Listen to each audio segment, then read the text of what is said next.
Congrats on most improved. I just want to ask, over the course of this season, like, what are you most proud of that you improved from previous seasons to this one? Nah, thank you. I think this year I'm just happy that I got into a position where, like, I kind of, earn my respect from, my opponents, my teammates, my coaches. Like, I feel like this year I just came in with a different mindset.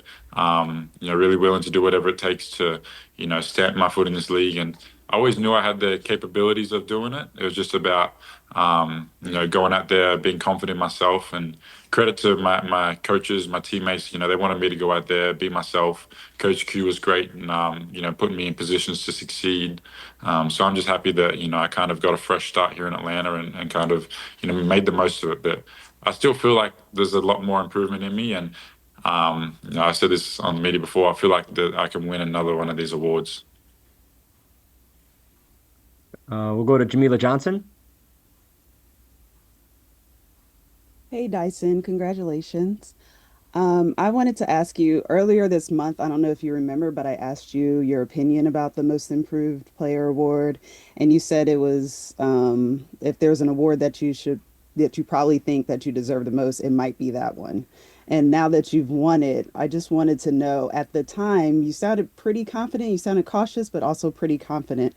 So just wondering when you kind of knew or you figured you kind of had it as a lock. Yeah, I mean, I'm a humble guy, and I don't like to, go at anyone or anything. But yeah, I knew that I deserve this award the most. I feel like I improved the most this year, and I feel like my first 2 years, I couldn't really go, I couldn't really do any worse. So it was only improving from there. So I think for me, just coming into Atlanta this year and getting the role that I got given, really, gave me confidence, drove me to be a better player. And, I put in a lot of work. I put in a lot of work over that summer, during the Olympics and stuff like that. So, yeah, I felt like I was very deserving of this award. And I didn't know until they said my name. It's not like the draft, they call you, a minute before you get drafted. So I didn't know until they said my name, but I definitely felt like I deserved it. So it was definitely some reward for effort. Brandon Harper. Hey, Dyson, once again, congrats on winning the award. Just to kind of piggyback on what Caleb was saying when you start talking about, just improving your game. Obviously, as a pro, you want to take your game to the next level each and every season. So when we get into the specifics of your game, what is it specifically that you'll be focusing on in the off season that you can get better at going into next season? Yeah, I mean, the obvious one is shooting, just being able to become a more consistent shooter, being able to shoot off the dribble, being able to, come off pin downs and make catch and shoot shots. The league's, trending so like towards, everyone having to be able to shoot, to be out there on the floor. So for me, that's a big one, the free throw line. But I think it's the offensive end. It's getting more wiggle to my game, being able to break my defender down, have different counter moves and stuff like that. But yeah, I mean, I feel like the defensive end I'm always going to work on, and that's what I pride myself on. But I think having a little more wiggle to my offensive game, being able to shoot off the dribble, get counters. I use my spin move a lot this year, where maybe it's turn it into a fake spin and then go back, or hesitation into a step back, something like that. I think just being able to be that offensive player that play people. I'm not getting the worst defender on the team. I'm having to be guarded by the second best defender on the team. Lee Ellis. You're muted, Lee.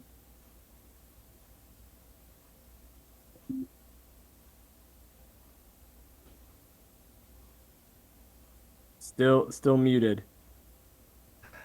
Okay, I think I'm good. I think I've figured it out. Hey, Dice, congrats, man. Fantastic season. It was really fun watching you flourish this year at both ends of the floor. I remember before the season, you wanted to set yourself a goal of getting to that 20-point barrier. You did it 12 times.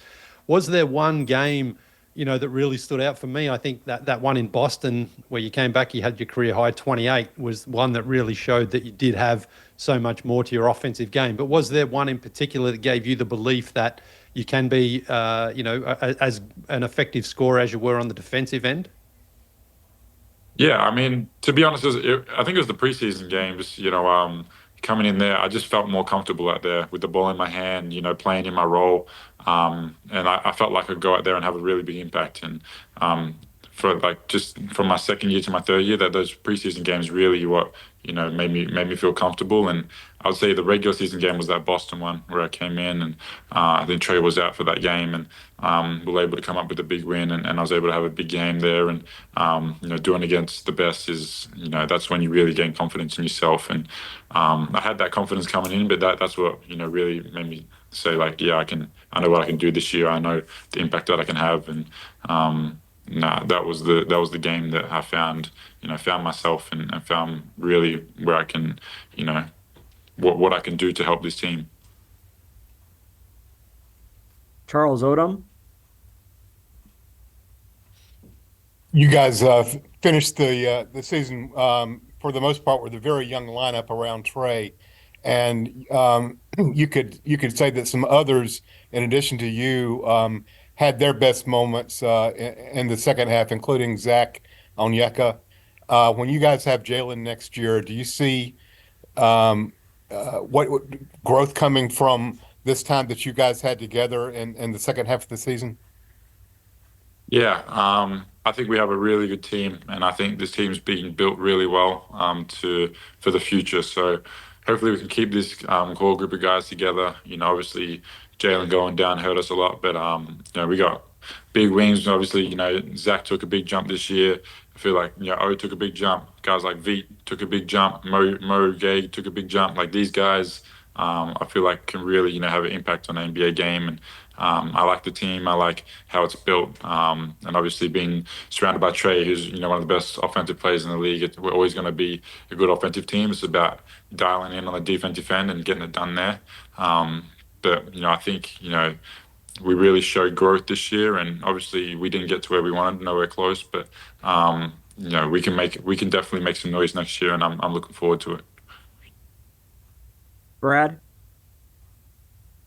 Hey Dyson, there's always a lot of discussion around this award about like opportunity versus improvement, and like having to get the opportunity to play more minutes, for example, to have the numbers follow. You mentioned earlier, that you weren't happy, I guess, with the first 2 years in New Orleans. How do you kind of balance that with like obviously the opportunity that the Hawks gave you, but also your own personal improvement, and how that led to this? I mean, I feel like in New Orleans there was opportunity there as well. I just didn't take it. There was games I was playing 35 plus minutes in New Orleans, and I wasn't able to go out there and have the impact that I needed to really earn my minutes every night. And the second year, when it comes to playoffs, I was out of the rotation. I wasn't playing, and I think that's what really drove me. That like it's either now or never. I could be out the league next year if I don't perform, or I could go out there and make a statement. And I think obviously getting more opportunity here in Atlanta, I was able to fill that role even better. But I say this all the time. Like I feel like if I got the opportunity in New Orleans, I would have done the same thing. It was just a more of a mindset thing rather than anything. But here I was put in a position to succeed, by my coaches, my teammates trusted me, and I was just able to go out there and make it work and figure it out. Jamila. Hey Dyson, I know it's early, but has anybody contacted you? Has your phone been blowing up? I know you talked to the guys on NBA on TNT, but I'm wondering if you've been able to talk to anybody else or been congratulated yet. Uh, How do you plan on I have. celebrating yourself? Yeah, I haven't actually talked to anyone yet, but my phone keeps buzzing every second, so I'm gonna have to spend all day getting back to people. But no, obviously, getting this award is special, and that's what's gonna come with it. But I think it just shows everyone that cares about me. I've got old teammates texting me, old friends, people that I care about. So it's cool, and it means a lot. But no, I haven't checked my phone yet. So. And do you plan on celebrating at all, or is it kind of like you're happy about it, but you don't really want to make too big of a deal out of it? Yeah, I'll celebrate with my family. We'll go get breakfast or something. They all sitting over there. But no, I mean, it's off season now, so I'm just gonna enjoy myself. How I would. But obviously, this is like I said, some reward for my improvement, or my reward for effort. And I think my friends will probably want to celebrate, but we'll go do something. In Australia they got some good beers out here, so we'll go have a few. Good. Thanks, Dyson. Deshaun. Congrats first on the award, Dyson. Is there any scheme, system, roster, coach, anything like that that kind of benefited you in terms of, giving you the comfortability and the ability to be able to win such award? Forgive me for the two-part question, but that being my first one.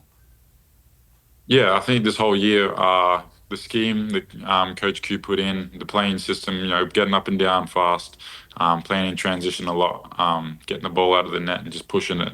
Not having to sit in the corner all the time and have a play run, for 20 seconds of the shot clock. I think that benefited me. Being able to play fast, guys like Trey finding me out in transition, being able to get play in the guard to guard pick and roll a lot. So Coach Q definitely benefited. I benefited off him this year, and a lot of the assistant coaches as well. Just coming in, giving me little tips and stuff. Where to be, when to cut, and stuff like that. But I think I have good feel for the game, and when you're playing with guys like Trey, Jalen, these guys that know how to play the game and have good feel, it's just going to click, and it's going to make everyone's job easier. And I know that it might be a little bit of a premature ask, but is there maybe any other awards that you kind of have, want to target for your future? Any other ones that you want to achieve in the short term for your career? Yeah, absolutely. I want to be an all-star one day. That's a big one, and that defensive player of the year, I was one off. So hopefully we can take that step further next year. But those are definitely two that I want to do. But the awards I want is I want to be a championship player. I want to have a ring one day. So building towards that is the most important thing. Thanks, Dice. Yakiri.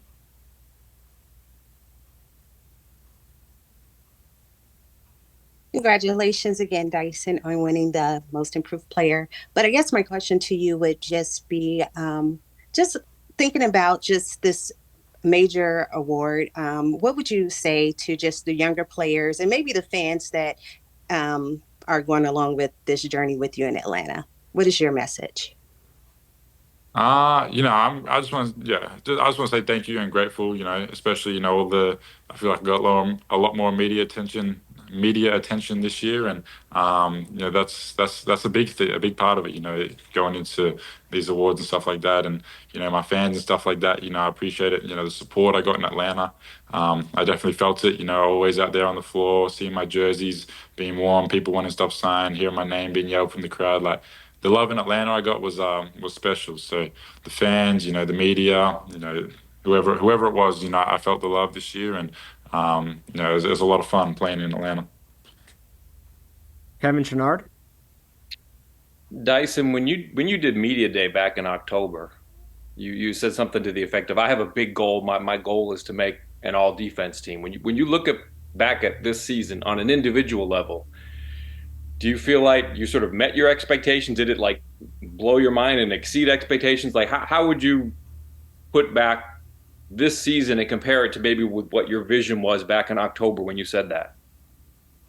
Yeah, I think I would say this year I met expectations. I didn't exceed them, but I definitely met them. I think there's still a step I can take on the defensive end. I can be that that pest that picks up full court every game, and obviously being that help defender. Being able to come up, wall up, block shots and stuff like that with my size. But obviously I think I achieved a lot of my goals on that end of the floor this year, and I don't know when the defensive teams get named, but hopefully being that first team, and I would have ticked that one off. But I definitely, I met my expectations this year, and I have, I have a lot more in me on that end of the floor. So the bar is going to be set higher, going into next year. Christos. Hey, Dyson. Hope you're doing well. Congrats, first of all.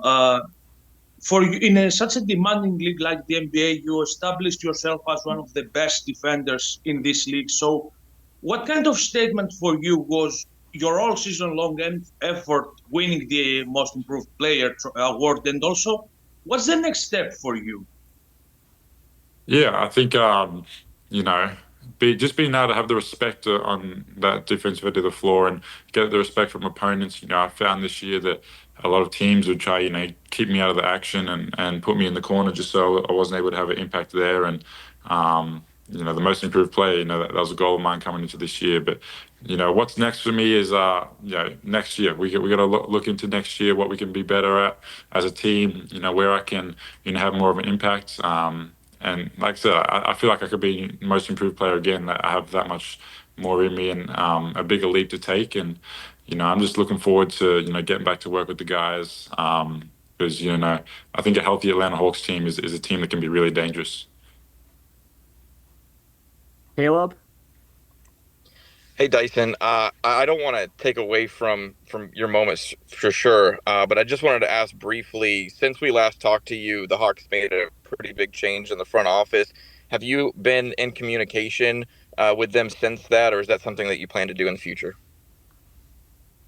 Yeah, I mean, obviously, I heard about the news, and it's something that I don't have a say in or I'm not involved in as much. But obviously, Landry, yeah, he brought me here. He gave me this opportunity, so we had a really good connection, really good relationship, and credit to him. I feel like he's built a really good roster, and obviously, Onzi being named the GM now, he's a guy that I also have a really good connection with, and I've had some really good chats with. So I'm sure he's gonna pick it up and put it in the right place. And yeah, like I said, they're both great guys, and that's the business we live in.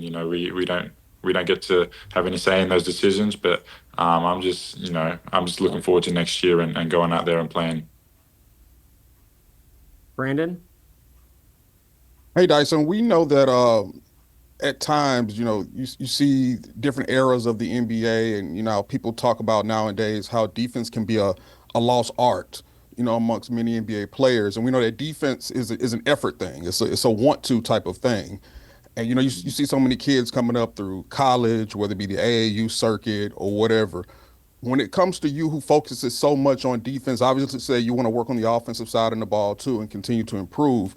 But what would be your message to a lot of guys who, may be coming up throughout the ranks who just look at their offensive game or just focus on their offensive game? What will be your message to them when it comes to defense, when how you can make a name for yourself on the defensive end and how important defense is to the actual game of basketball? Because it's two sides of the floor. Yeah, absolutely. I think the importance of defense is kind of, it can sometimes be overlooked. And if I would say to them, watch these playoffs. There's guys that are so good on offensive end that aren't performing and they don't play defense, so they're on the bench. And you got guys that haven't got a lick of offense, but absolute beast on the defensive end that are playing 35, 40 minutes. That's how important it is. And I think everyone growing up want to be that offensive guy that can average 30 and have the highlight reel, but the defensive end is so important. Being able to it's not even individual defense, it's team defense. Being able to be there for your teammates. Step in, take charges. Wall up, have your teammates back, and it really does win championships. And you look at the best teams in the NBA now, like Boston, like OKC. These guys, they can all defend. They all take pride in defending their matchup, and they do it every single night in, night out. And I think to these guys that are coming through the ranks, juniors and stuff like that, AAU, if I had one thing to say to them, I'd just say defense wins games. It's going to get you on the floor, and it's going to get you in the league. There's too much offensive talent out there for you to go out there and try and be better than what the talent is. That you got to separate yourself somehow. And I've done that on the defensive end of the floor. And not everyone's going to be great at defense, but I think if you have the effort and the work rate, that you can definitely hold your own. We have time for one more. Deshaun? Dyson, I know that there's a lot of talk this whole year about how infectious your energy is on the defensive side of the ball and how it kind of gets other guys going on that side as well as far as your teammates. Is there a particular area on or off the floor that you put a lot of focus on that you hope also becomes a very infectious part for your teammates? Yeah, I think it's just, every teammate has, the accountability on themselves and being able to go there, watch their own film, watch games and stuff like that. Like coaches are going to show us film of players and teams and what we want to do defensively. But if you want to be a great defender, a great defensive team, you got to put that work in by yourself. And I'm always watching basketball games whenever I'm home. I always watch the team we're about to play their game before. So I think it's important. And I got told a lot this year that my defense was infectious, and to me that means that I'm doing my job. And I want my defense to be infectious. I want my team to play defense, and it's a lot more fun when you're getting stops, you're getting out and running and getting those highlight reels and stuff like that. And when you're getting 140 points, 130 points scored on you every night, then I know I'm not doing my job if that's the case. So I know as a team we have a long way to go on that defensive end, but I think this year we took a step in the right direction. All right. Thank you, Dyson. And congratulations again. And appreciate you all being here. Thank you. Appreciate it, everyone. Thank you. Thank you.